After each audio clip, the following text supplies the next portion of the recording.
বকবে না আমি ফিরে ফায়ার ছেড়ে যাব না বাবাজি ছেড়ে গেলে রাতে ঘুম হবে না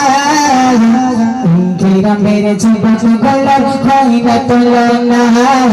বাবাজি ছাড়া এদের মাথায় কিছু আসে না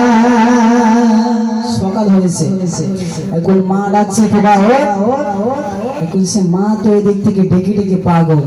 ঘরের দরজা লাগাই রেখেছে এখন কোন রকমের মা 2-3 বার ঠেলা মারার পর দরজা খুলেছে খোলার পরে মা জিজ্ঞাসা করছে এত দেরি হলো কেন বলে মা একদম বল না সারা রাত ঘুম হয়নি মশারি কণাটা ছেঁড়া ছিল অথচ সে বেটা রাত 12টা-1টার সময় শুধু বলছে ধর আর মার শুধু ধর আর মার তো সেই জন্য প্রিয় কবি কি হয়েছে দেখুন মা যাতে পাকে বকবে না আমি বাবাজি ছেড়ে যাব না মা যাতে পাকে বকবে না আমি ফিরে ফায়ার ছেড়ে যাব না বাবাজি ছেড়ে গেলে রাতে ঘুম আসে না এই গিটা মেরে জগৎ বলার হয় না তুলনা বাবাজি ছাড়া এদের মাথায় কিছু আসে না বলার পাড়া গ্রামবাসী কেমন দেখো না কেরা মেরে জগৎ বলার কেমন দেখো না ছাড়া হ্যালো হ্যালো হ্যালো চুপ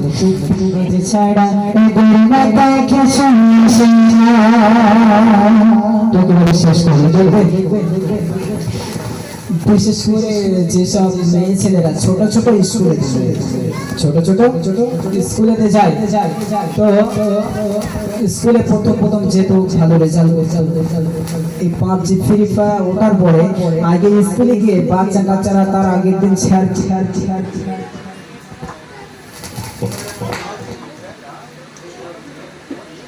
হ্যালো ঠিক হ্যালো আরে পাবজি ফ্রি ফায়ার ওটার পরে কেমন রেজাল্ট করছে কবি ছন্দে পছন্দ করছে দেখো স্কুলেতে কলেজেতে পরীক্ষার রেজাল্ট করতে ভালো পাবজি এসে এসব জানো বললাই গেল স্কুলেতে কলেজেতে পরীক্ষার রেজাল্ট করতে ভালো ফ্রি ফায়ার এসে এসব জানো বললাই গেল ছেলের বাবা মেয়ের বাবা একটু শোনো না ছেলের বাবা মেয়ের বাবা একটু শোনো না বাবুজি থেকে ছেলেগুলোকে রেহাই করো না ফ্রি ফায়ার থেকে মেয়েগুলোকে রেহাই করে না এই গ্রামের যুবকগুলো কেমন দেখো না এই এলাকার যুবকগুলো কেমন দেখো না ফ্রি ফায়ার ছাড়া এদের মাথায় কিছু আসে না বাবুজি ছাড়া এদের মাথায় কিছু ঢোকে না তোমরা রাগ করো না।